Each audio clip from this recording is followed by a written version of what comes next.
President Museveni has urged academicians to enhance their efforts in refining nature by developing effective scientific measures for the optimum utilization of natural resources. He made this statement while commissioning the reconstructed iconic main building of Makerere University, which caught fire in 2020. We have the details. President Museveni has commissioned the reconstructed iconic ivory tower at Makerere University. The main building suffered a significant damage from a fire on the December 20th, 2020.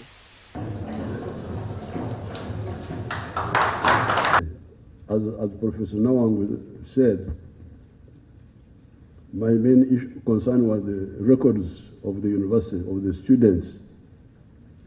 But otherwise, we just build a new one. That's no big problem. So we have built it now.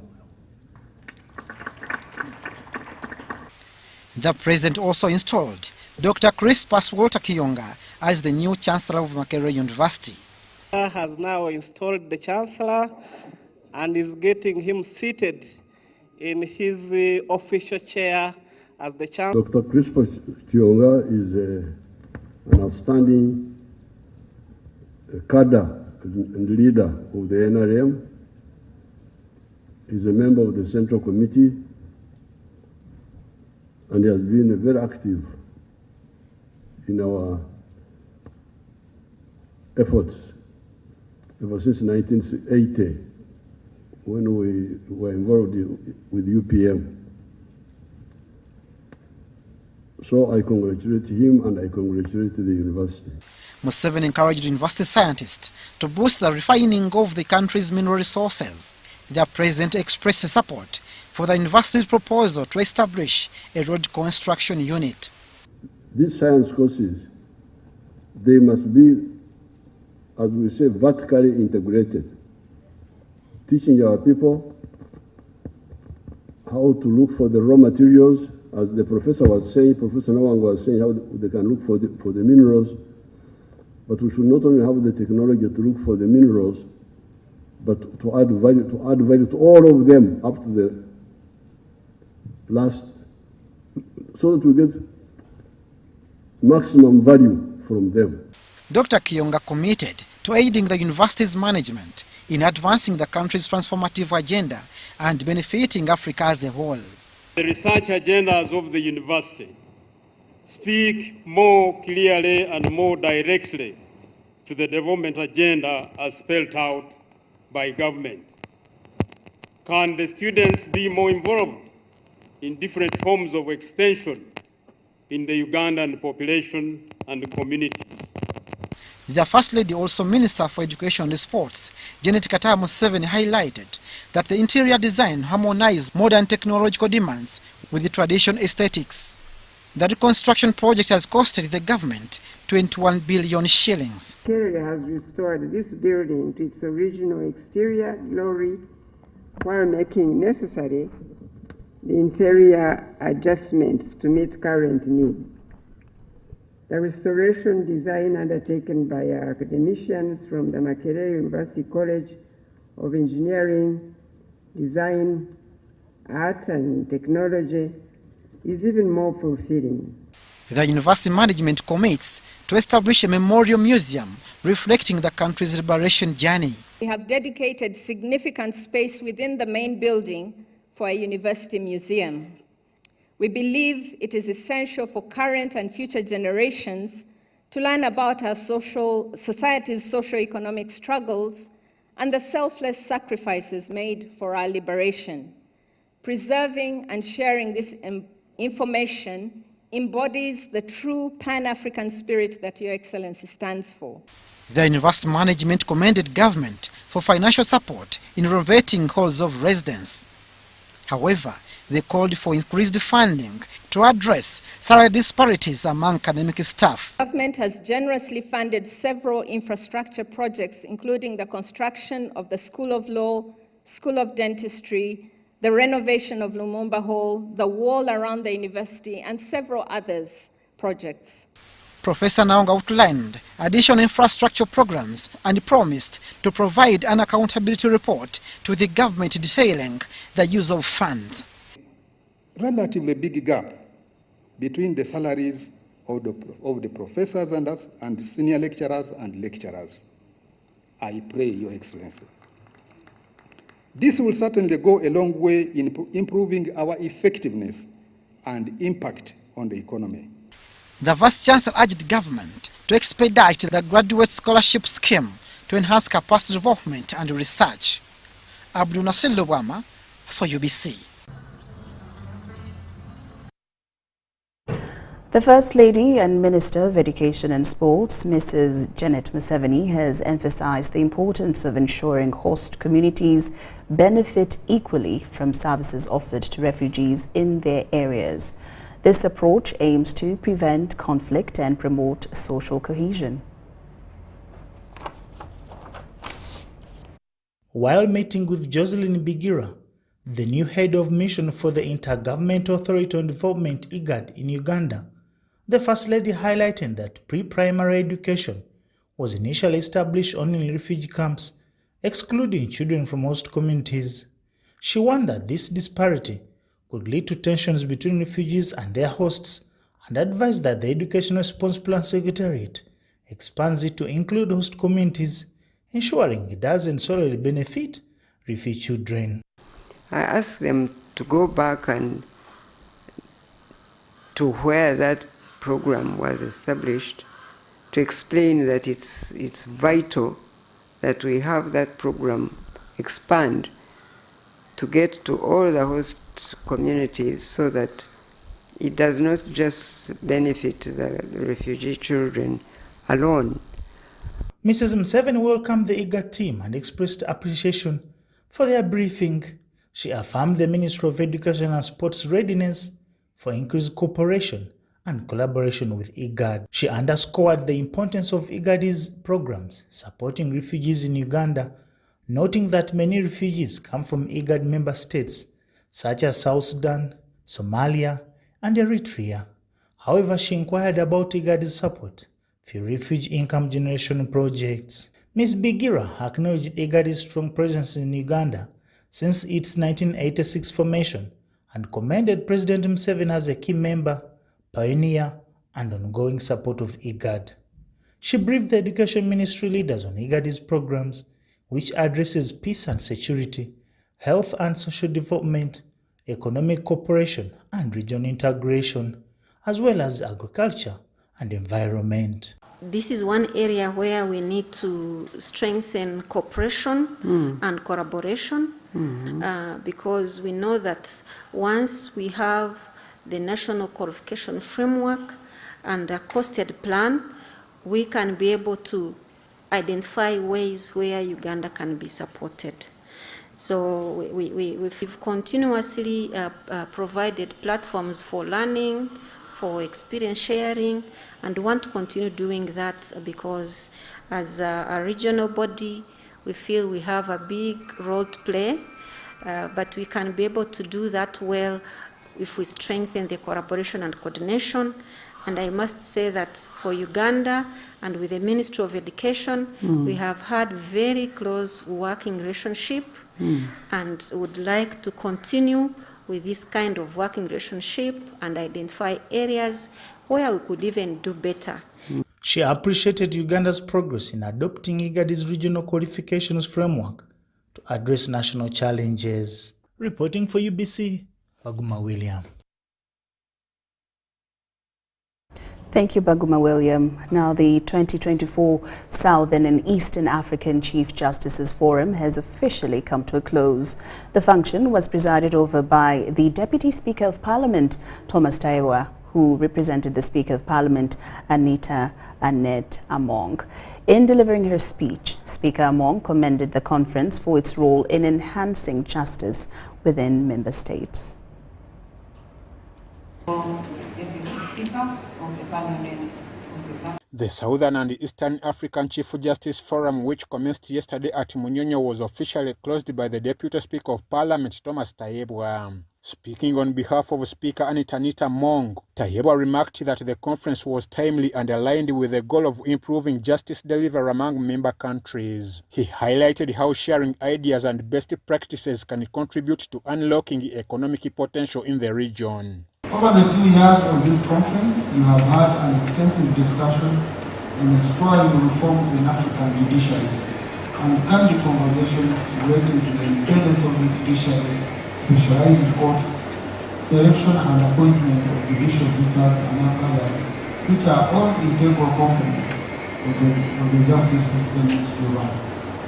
These matters are within your ambit and directly or indirectly affect the institutions you head and superintend. Tayebwa also praised the milestones achieved by the forum since its inception in 2003, noting that it has significantly improved service delivery in member states. He urged the forum to continue its efforts in advancing justice across the country. You have also shared lessons learned from any novelty discovered here, be it legal, infrastructure or administrative. You have no doubt grown stronger and wiser, and I celebrate that. He further acknowledged the conducive environment created by the NRM government, which contributed to the success of the conference in Uganda. In attendance was Uganda's Chief Justice Alfonso Winyidolo.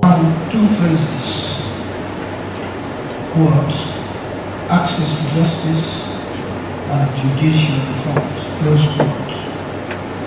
I believe we have each been enriched with the candid and varied conversations we have engaged ourselves in this. Kenya's Chief Justice Martha Koome noted that the conference provided valuable opportunities for networking and exchanging insights on how African judiciaries can collaborate effectively.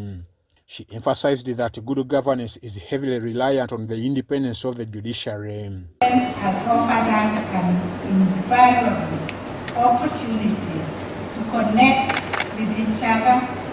There is nothing that can work better than physical connection between us, people who deal with the similar problems. Koome also highlighted the key issues addressed during the conference, including handling children's cases and establishing specialized courts for minors. She further stressed the importance of embracing technology in case management. We must continue to advocate for and promote ADR mechanisms, as I said, mediation, arbitration, and conciliation, while also empowering local communities to explore alternative justice systems. The 8th Southern and Eastern African Chief Justice Forum Conference held in Munyonyo was conducted under the theme Enhancing Access to Justice, Underscoring Reforms in the African Judiciaries. I'm Ivan Juko and Viola Nansubuga for UBC. Commanders from the Uganda People's Defense Forces and the Armed Forces of the Democratic Republic of Congo have convened in Fort Portal Kabarole district to review the progress of Operation Shuja. This joint military operation aims to eliminate the ADF rebels in Eastern Democratic Republic of Congo. The meeting focuses on accessing the gains made so far and strategizing on how to enhance the ongoing joint military efforts.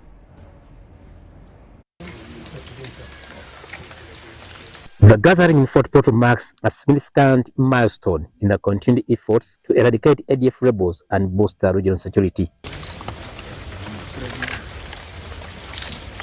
Operation review meeting between the UPDF and the Armed Forces of the Congolese Army, which started 2 days ago and was opened by Lieutenant General Kayanja Muhanga.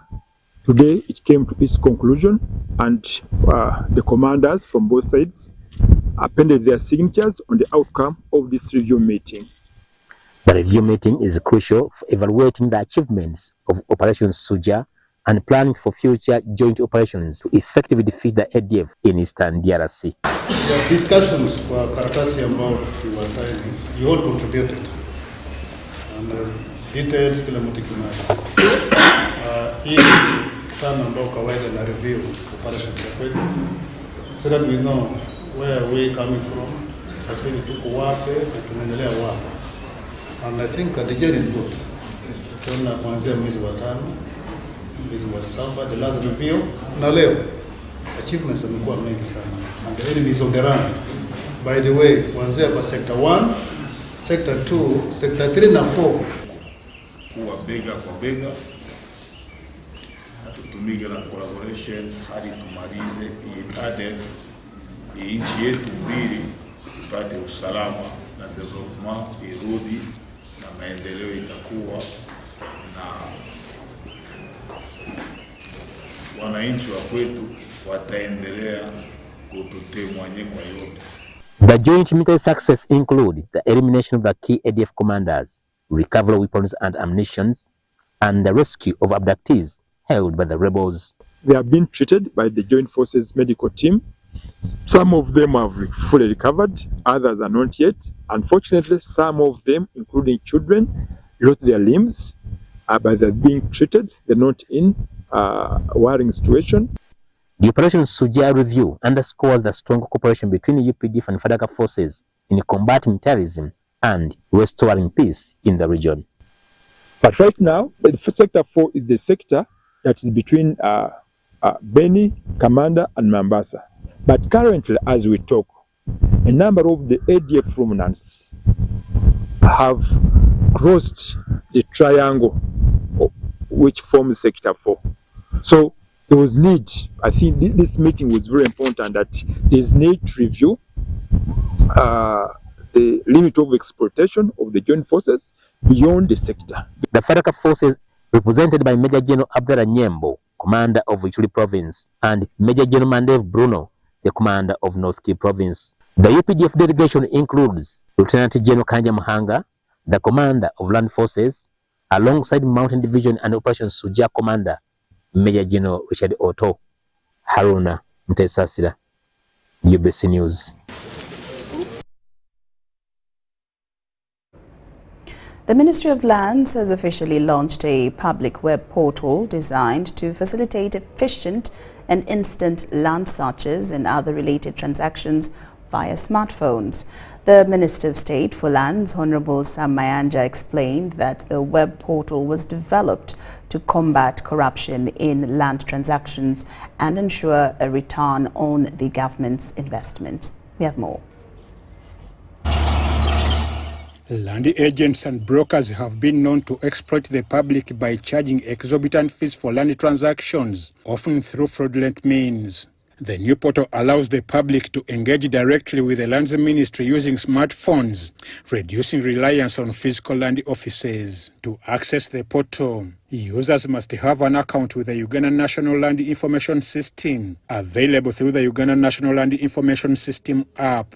We are saying that a fee of 10,000 shillings should be able to allow you to verify your property without actually having to go through any third party. Honorable Samu Mayanja praised the portal for its efficient and corruption-free process, allowing land transactions to be completed via smartphones. The public portal eases doing business in Uganda by taking land services closer to landowners and users.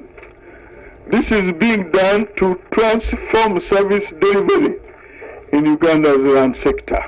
The portal will provide citizens with instant search results for land titles, status of land transactions, and verification of personal details across the entire country. The Permanent Secretary of the Ministry of Lands, Dorcas Okalanyi, highlighted the portal's potential to generate significant revenue while eliminating fraudulent land agents who have long exploited the public. We have already received 4,500 registered accounts in 2 months, which means our people are interested in getting onto the land information system.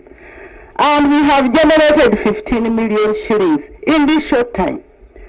How much would we generate if all our population have these accounts. With over 3 million smartphone users in Uganda, the Lands Ministry is encouraged to address technical issues and consider translating the portal into various local dialects for wide accessibility and efficiency.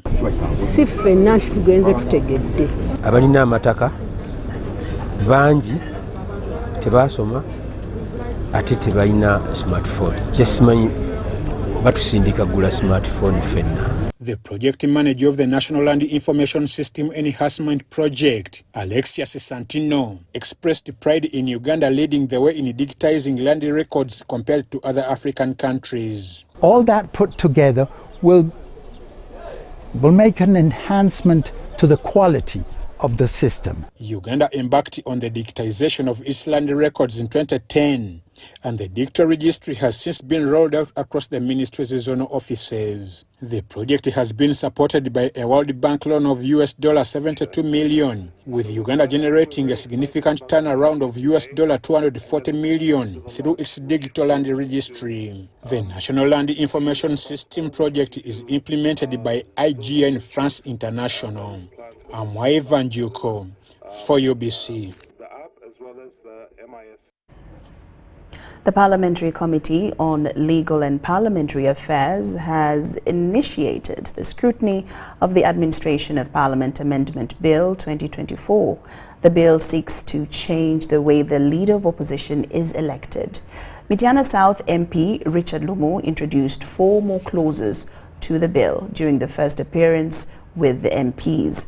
The members on the Committee on Legal wanted to understand how the proposed election of the Leader of Opposition by the members of the opposition in Parliament will be conducted without the participation of the full House. More queries kept coming in from the legal minds, which prompted MP Lumo to ask for more time to respond in writing.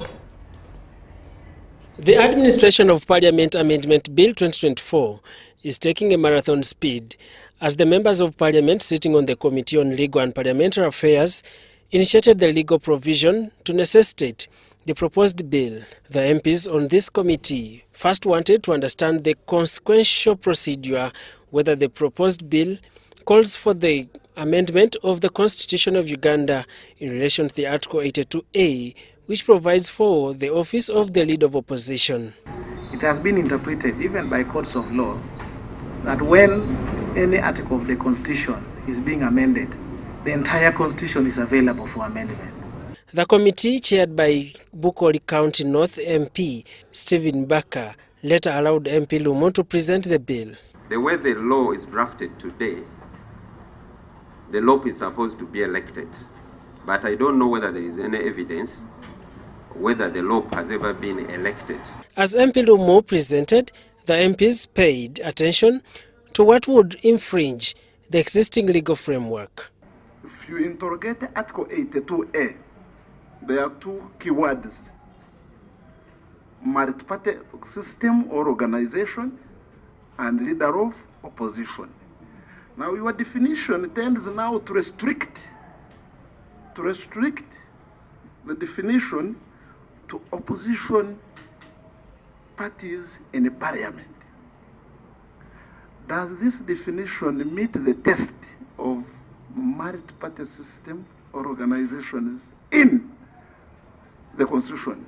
MP Fox Odoi asked what would happen if the whole House is allowed to elect the Leader of Opposition if the agenda is to enhance democracy. Would you be promoting democracy, accountability, transparency when you exclude us in the process of electing the Leader of Opposition?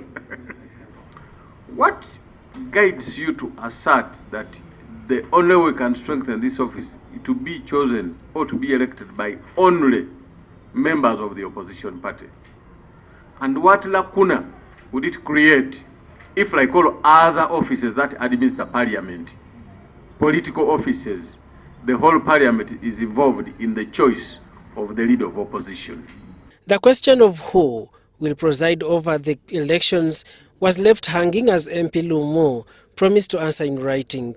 Are you going to have separate rules of procedure for opposition political parties in the entire body of the rules of procedure of Parliament. Who is going, for example, to preside over a meeting of all the political parties and opposition members of Parliament in a Parliament to elect? Under which law would that meeting be summoned and by who and the like? Lumu introduced more 4 clauses, including proposing for additional backbench commissioner and the respective opposition parties to directly control their budgets. The budget for all opposition parties has been centralized in the office of the leader of opposition. It is important, therefore, there is need for certainty and in the funds allocated to all parties to ensure that the other political parties can control their own budgets and effectively perform their functions. MP Lumu rubbished claims that the proposed legislation targets the current leader of opposition, Joel Senyonyi. That my heart has always been a very clean heart, and it will always continue to be. But yeah, through so you, there is no problem. When contacted, Lop Senyonyi responds like this. But for him and a few others, the biggest challenge our country is having is the leader of the opposition and how he gets to be in office. So that clearly shows you that these issues are not of concern. This person who is talking about them, this Senyonyi, is talking about corruption, bad governance, poor service delivery, and so on. This person is the problem. Daniel Mugoya, Gloria Gutabinji, UBC News. Okay, but Chair, I don't know which one now. That part only. The Minister of State for Finance in charge of privatization and investment, Evelyn Anite, has requested more time to respond to inquiries regarding the termination of a 25-year mining lease held by the Chinese firm Tibet Hima. The minister appeared before the Parliamentary Committee on Environment and Natural Resources, which is investigating the government's process in terminating Tibet Hima's contract. The committee raised concerns over the fairness of the termination process. We have the details. In 2013, Tibet Hima, a Chinese firm, secured a 25-year lease to revive copper and cobalt mines in Kirembe, located in western Uganda. The firm was granted approximately 1,550 square kilometers of land stretching to the border with the Democratic Republic of Congo. However, in June 2017, the government terminated the contract. The government says that the concessionaire did not show commitment that it was ready to give a final investment decision. The concessionaire says, yes, we were actually at that stage, except that some of the timelines had been overrun by government. So we would like to hear from government. Tibet Hima responded by petitioning various authorities, including the courts, where they obtained a temporary injunction preventing government interference in the area. They also petitioned Parliament, leading to the current inquiry by the Parliamentary Committee on Environment and Natural Resources, chaired by Soroti City East Member of Parliament, Herbert Ariko. The committee successfully engaged with the Ministry of Energy and Mineral Development and Tibet Hima Mining Company Limited. On Wednesday morning, they interacted with Minister Evelyn Anite regarding the petition. In 2023, they went back to court. Chairperson Herbert Ariko has called on the government to provide a detailed account of the process followed in terminating the contract. Even when government may be right or government may not be right in as far as terminating the concession is concerned, this committee's oversight role is to ensure that there was due process, that there was unfairness in as far as bringing the attention of the concessionaire. During the session, Minister Anite, under scrutiny from the committee, requested more time to make detailed submissions. We have also the right to advise government to hold because now we are investigating. My signature was ceremonial and there is a committee that did the winding up. And I appreciate why the chairman is making those mistakes because he also inherited office. But the people who actually led the winding up concession are leaving. So in a summary, I'm actually asking for time for you to allow, if you allow me to come well constituted, so that you ask, why did you do this? Why did you do that? The committee noted that Tibet Hima, in their petition to Parliament, is seeking to have its contract reinstated. Lydia Chomkama and Gloria Gutabinji, Parliament. The Uganda Bureau of Statistics, UBOS, has announced that the results of the post-enumeration survey conducted to validate the national population census are ready for dissemination. This was revealed during a press conference at the Uganda Media Center.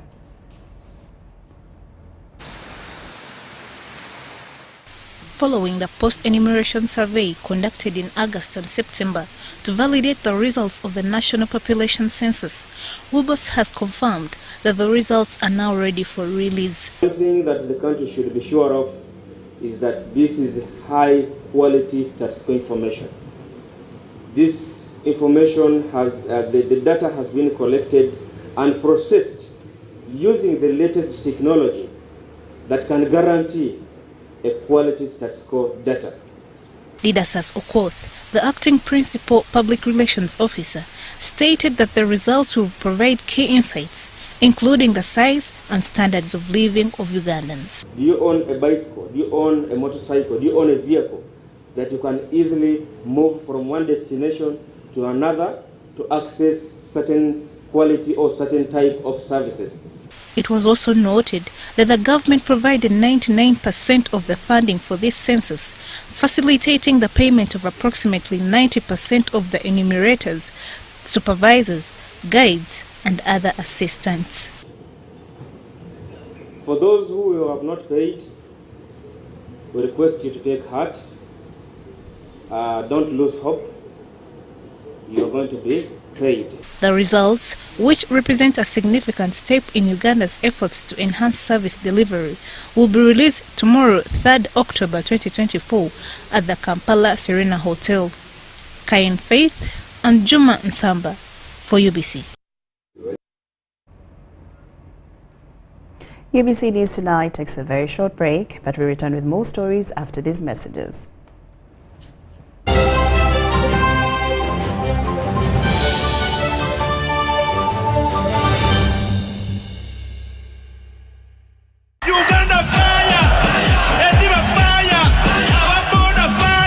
Uganda, thank you for showing your fire!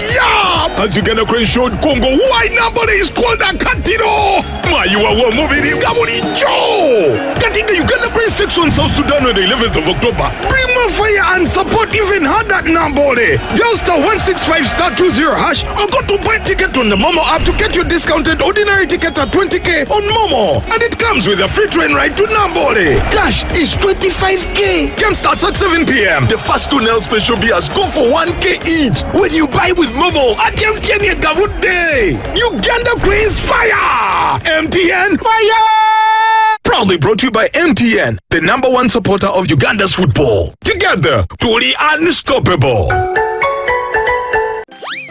Hey kids, we're going to count today. 1, 2, 3, 4, 5. Enjoy 5 ways to love your baby, smoothen and protect your baby's skin with 5 new gentle formulations. Original to nurture your baby, aloe vera to protect your chibubu skin, cocoa butter to comfort your pinku, mild scent to soothe your little one, and avocado to soften your buju skin. Available in all supermarkets, retail shops, and cosmetics shops near you. Move it, baby jelly. All day confidence. To help businesses recover from the impact of COVID-19, government introduced a tax amnesty through a waiver of interest and penalty on outstanding principal tax as at June 30th, 2023. Accordingly, URA has since July 2024 been implementing this waiver. To benefit, simply pay your outstanding principal tax by December 31st, 2024, and the waiver is applied automatically upon payment confirmation. This amnesty applies to domestic taxes, namely income tax, rental tax, payee, and others. Grab this golden opportunity today. For more, use the platforms displayed. Uganda Revenue Authority. developing Uganda together.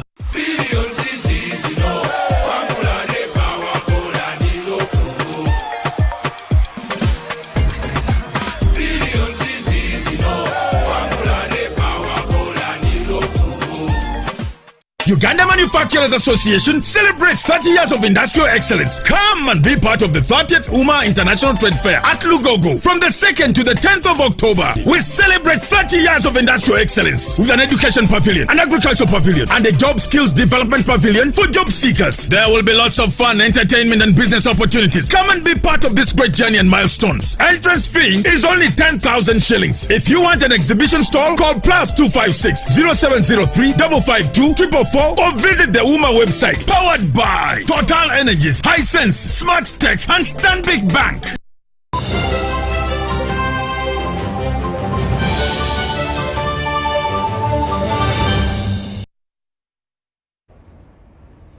Welcome back from that break, and we're glad that you're still with us. Now, in more news this evening, the Commissioner for Epidemiology and Disease Surveillance at the Ministry of Health, Dr. Alan Muruta, has urged the people of Kisoro to strictly observe standard operating procedures to prevent the spread of Marburg disease.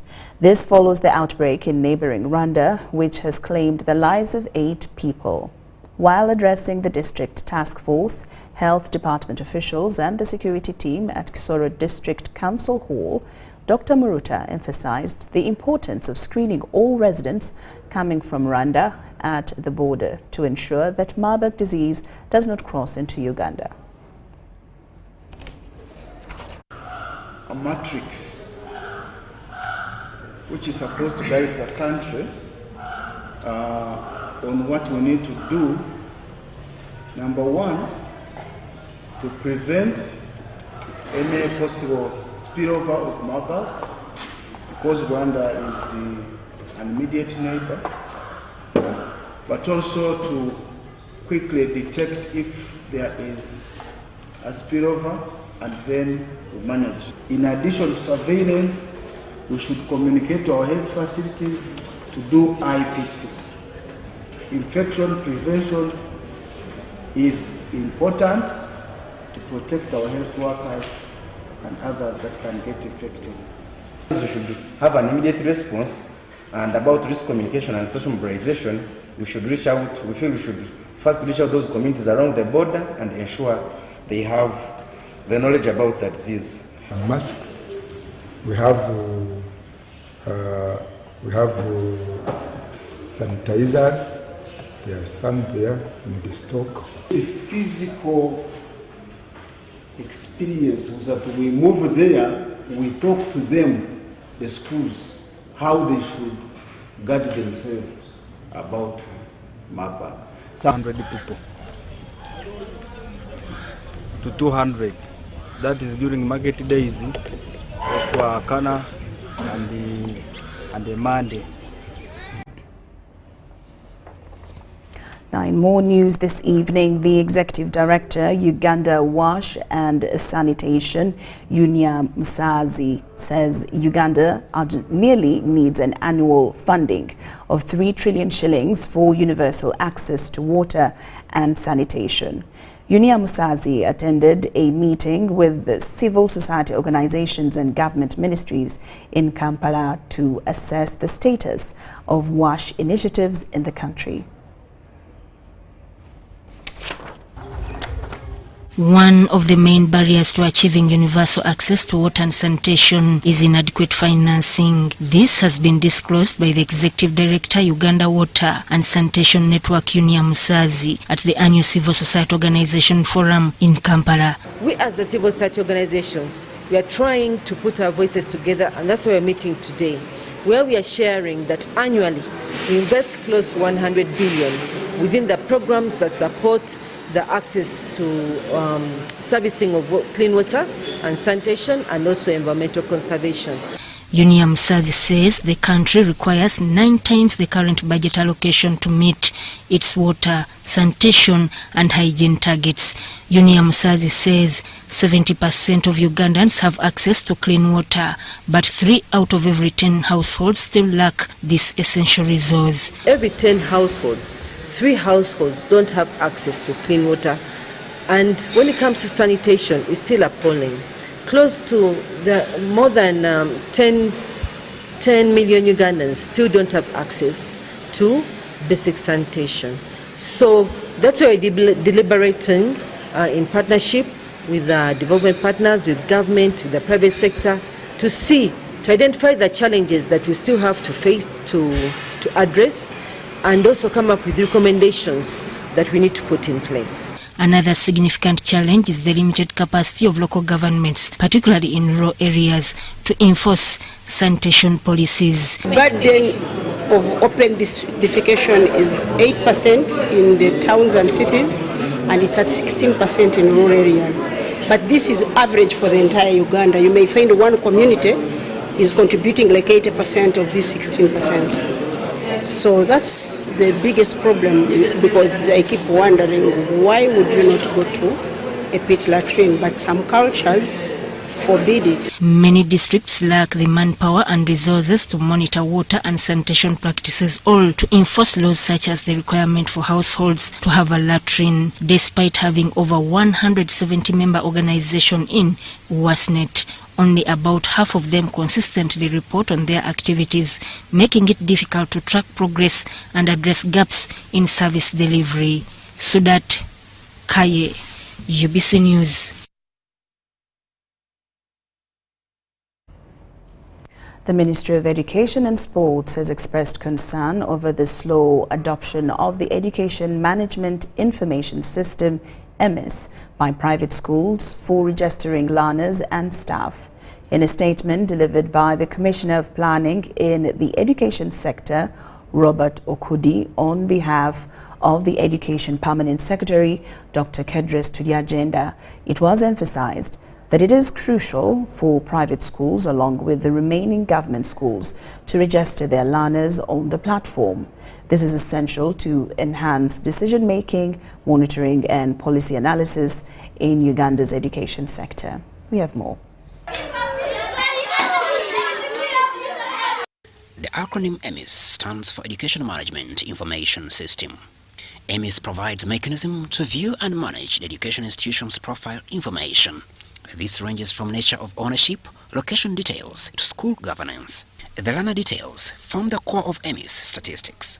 While almost 99% of government schools are registered on EMIS, more than 50% of learners in private schools have yet to be included. We are able to follow up a learner right from nursery and ensure that that learner does not drop out of the education system.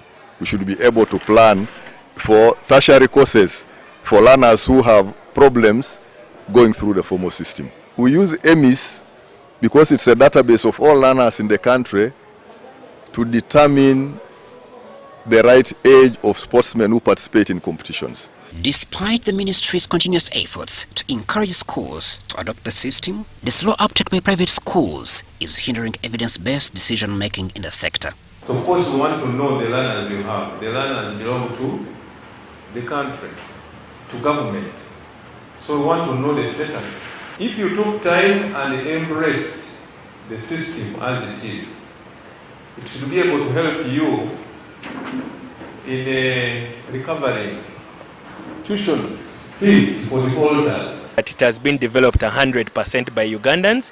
SMS1 Uganda Limited is a Ugandan technology company that is actually the same company that developed the UNEP system, and we ensure that we provide a service to our Ugandans that is actually user-friendly, that actually they can use and appreciate. According to data, 64 government schools have no EMIS upload at all. A whopping 30,135 private schools have not uploaded at all, representing a total of 30,199 schools countrywide having no upload at all. In simple terms, government doesn't know these learners if their respective schools don't upload their details. This locally developed EMIS, designed by Ugandans, seeks to effectively plan for learners, teachers and schools by providing accurate and reliable data. Crispus Arenitwe, UBC News. Now with some exciting news, a 13-year-old primary 6 pupil of Naminyango Junior School, Victor Austin has emerged a runner-up in the annual Queen's Commonwealth Essay Writing Competition. Kiaga followed a 13-year-old Erin Liu from Puchong in Malaysia, who emerged the winner out of the over 34,000 participants drawn from Commonwealth countries. Kiaga wrote an article titled Whispers from Nazawa, depicting an imaginary beach where inhabitants, including sea creatures and weeds, are complaining of abuse of their home by humans, thereby threatening their very existence. He will travel to London next month to attend the Winners' Week meeting.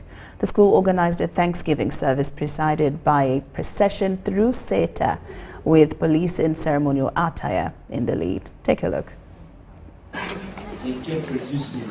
Remember, they want only number 1 and number 2. We win.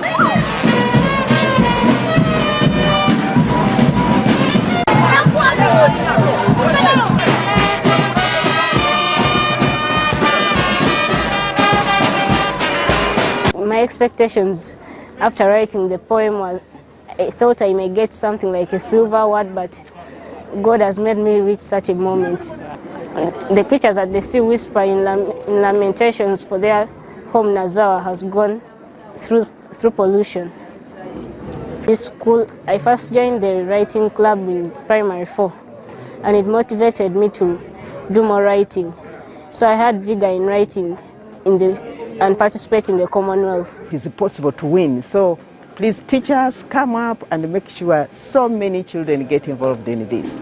We have to develop all of their skills. Thank you. What if our children are able to write? It means we have been in a position to teach the children. They can think, they have creative thinking, creative writing. Competition allows a child to explore and deploy his language to the best of his knowledge on a guided theme. Now, Victor is still in primary 6. Before even thinking of grades, he's an international figure. Victor chose a topic that required him to speak in relation to the sea creatures. So he was in a conversation with the sea creatures. I always hear people talk about tears of joy. I feel like tearing up. But all in all, I want to give God the glory. I want to thank God so much for my son, Austin.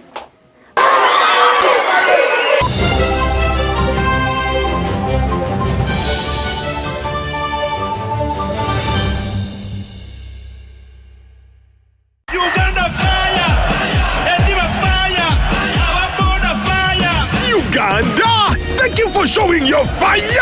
As Uganda Crane showed Congo, why number is called a Katino. Mayuwa wa mubiri gamuli Joe. Katika Uganda Crane 6 on South Sudan on the 11th of October. Bring more fire and support even harder Nambole. Dial star 165*20# or go to buy ticket on the Momo app to get your discounted ordinary ticket at 20k on Momo. And it comes with a free train ride to Nambole. Cash is 25k. Game starts at 7 p.m. The first 2 Nel special beers go for 1k each when you buy with Momo at MTN Gavut Day. Uganda Cranes Fire! MTN Fire! Proudly brought to you by MTN, the #1 supporter of Uganda's football. Together, truly unstoppable.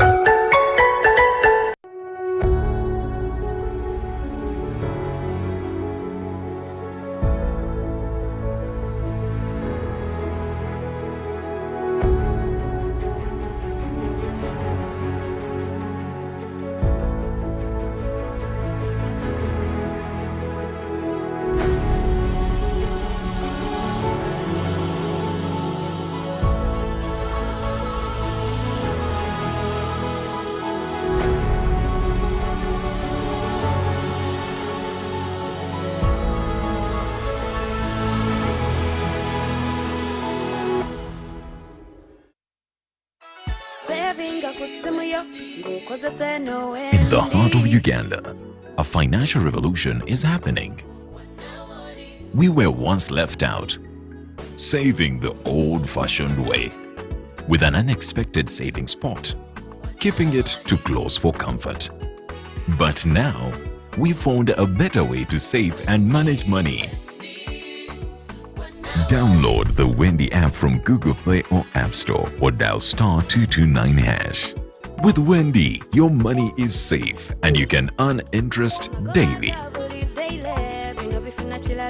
Visit your Google Play or App Store or dial *229# to register. Wendy, Wanawoli. The Board, Management and Staff of Uganda Coffee Development Authority (UCDA) wishes all Ugandans a happy International Coffee Day. This year, we celebrate International Coffee Day on October 3rd, 2024 in Gulu City at Gulu University under the theme, Exploring the Unique Coffees from Northern Uganda. Join us as we spotlight government's interventions to promote coffee growing in Northern Uganda for socio-economic transformation. UCDA's special program to promote coffee in Northern Uganda, which was launched in 2008, has taken root, with farmers adopting coffee growing to boost household income. This will significantly contribute to Uganda's coffee roadmap annual production target of 20 million bags by 2030. As Uganda's coffee production and quality rise, we see Northern Uganda as a key player in Uganda coffee industry, and we remain committed promoting sustainable coffee production in the region. Value addition and continued market access for Uganda coffee to traditional and emerging markets.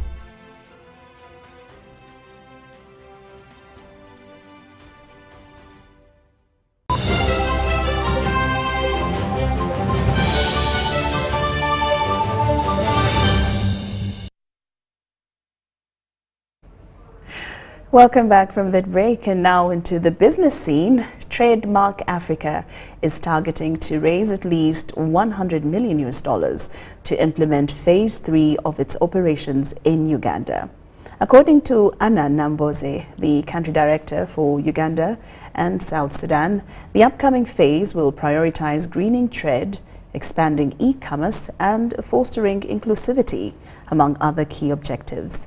Over the years, Trademark Africa has invested millions of dollars in capital-intensive trade facilitation infrastructure projects, significantly enhancing trade across the region. We have more. Trademark Africa's Uganda Country Program Strategy 3, which runs from 2023 to 2030, aims at building a sustainable and inclusive trade in Africa. Uganda's priorities include support the review of the National Export Development Strategy, support the non-tariff barrier reporting system, and support sectoral government institutions in guiding development and operationalization of the micro, small and medium enterprises sectoral platforms, among other initiatives. We are also looking at infrastructure. Infrastructure includes, we are well known for the one-stop border post, but this also includes intermodal transportation. We are looking at trade logistics hubs and so on and so forth. And then, so given these tenements of Trademark, our priorities for Strategy 3, we have been able, as the Uganda Country Program, second year so far, to raise about $40 million United States dollars. This stakeholder meeting in Kampala seeks to strengthen partnerships to facilitate the implementation of Trademark Africa's Phase 3 strategic goals. We shall continue to work with Trademark Africa and other development partners to ensure a seamless trading environment, and domestically, regionally, and multilateral level. We look forward to future partnerships in advancing our efforts to facilitation of trade and investment. Of course, we are participating in the entry points where they built all these structures.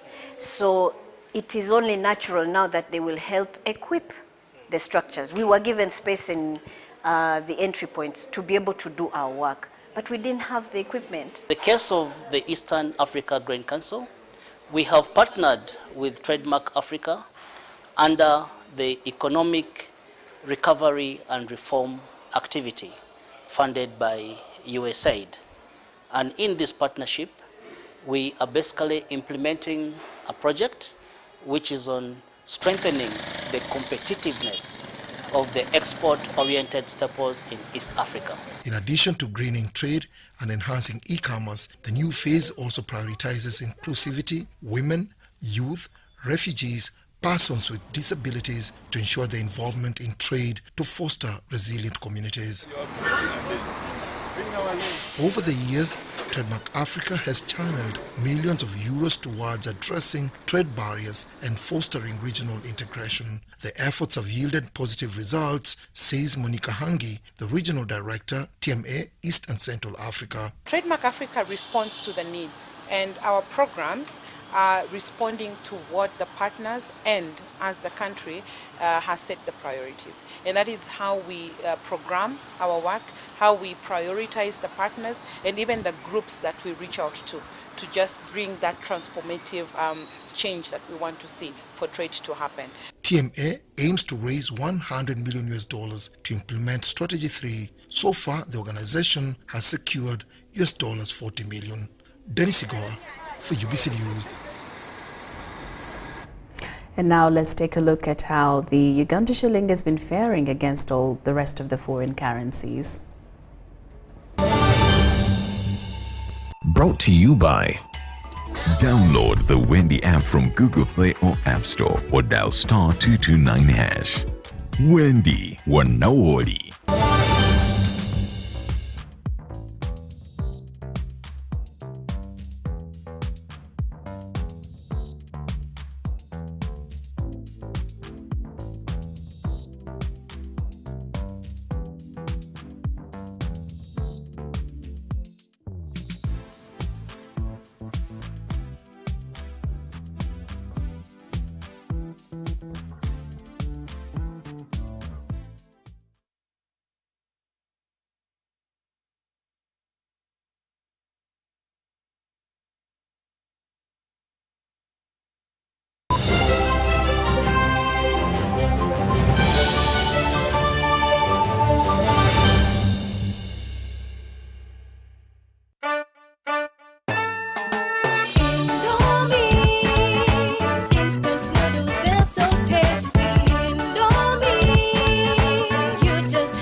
Indomie Instant Noodles is available in 3 flavors of chicken, beef, and vegetable. Buy your Indomie Instant Noodles in supermarkets and dukas near you anywhere across Uganda. Indomie Instant Noodles, Uganda's best-loved noodles.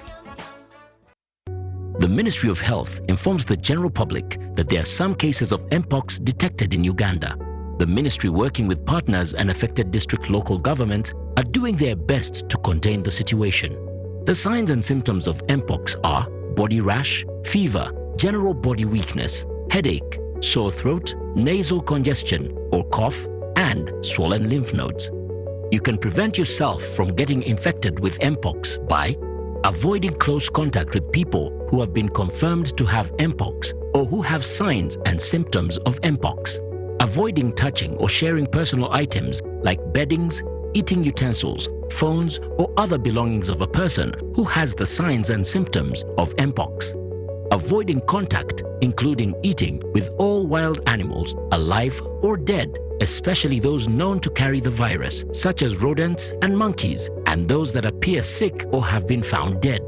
Getting vaccinated if you're among those who have been identified to be at high risk of Mpox infection. Mpox is treatable and usually goes away after 2 to 4 weeks. However, it can be severe, causing even death, especially among children, pregnant women, and those with other health conditions. For more information and support, contact your nearest health worker. Call the Ministry of Health's toll-free line on 0800 100 066 or send a free SMS to YouReport on 8500.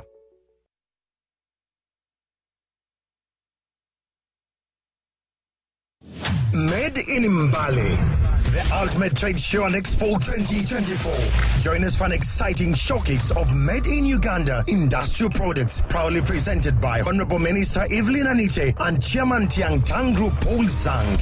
The trade show will be held at Mbali Industrial Park on 18th and 19th October 2024.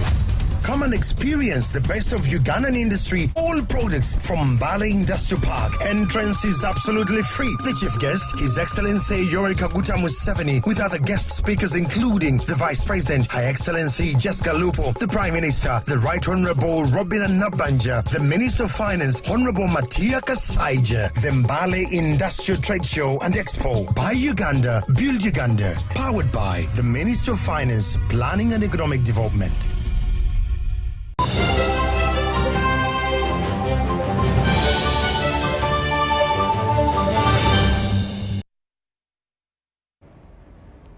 And now to the sports scene. The Masazaga Buganda football tournament are at its final semi-final stage. Budu FC is geared to face Chadondo in Masaka, while Buwekula hosts Chagwe. Organizers of the tournament have confirmed 2nd of November as the date for the finals. A venue is yet to be confirmed, but likely to be Nambole Stadium. The Cup 2024 has now reached one of the most exciting stages in the competitions.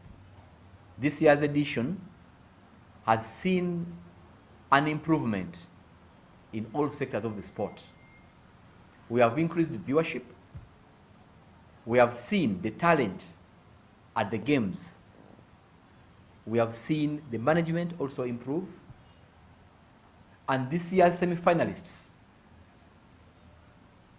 are Chagwe County, Buwekula County, Budu County, and Chadondo County. These teams are much different from what we had last year. Last year we had Mawokota, Gomba, Bremezi, and Budu at this stage.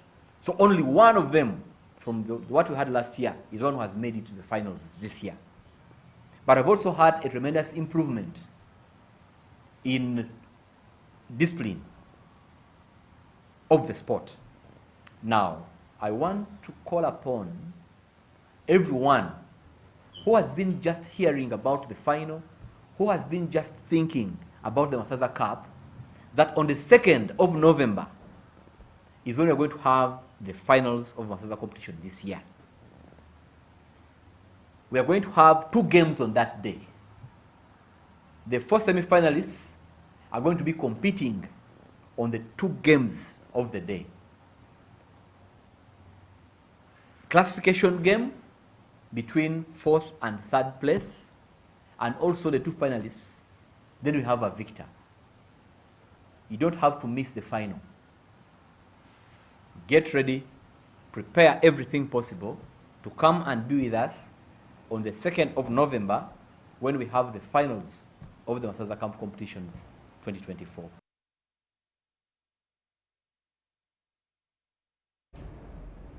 The UEFA Champions League action returns tonight with Liverpool FC set to host Bologna at Anfield. Aston Villa, on the other hand, hosts Bayern Munich, while Juventus hosts Leipzig. Meanwhile, Arsenal defeated PSG 2-0 in a thrilling encounter. Gabriel Martinelli, here's Calafiori to Bukayo Saka. On the right-hand side, here is Saka. Fine effort from the England man, he just couldn't keep it down, Bukayo Saka. I think they get the feeling, Perry, that Arsenal can step it up a gear or two. There's a game to be won here as Leandro Trossard comes charging forward. He's got Martinelli on the outside, checks back on the inside, into the box, he goes towards Kai Havertz, and Arsenal have their breakthrough! And it's the German, Kai Havertz, with his 5th goal of the season. He wheels away in celebration.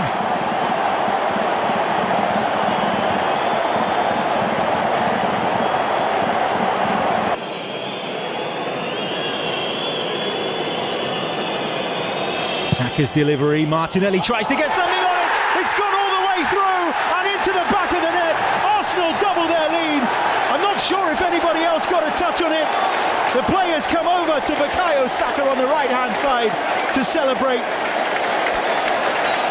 But it doesn't really matter, does it? Because it's Arsenal 2, Paris Saint-Germain 0.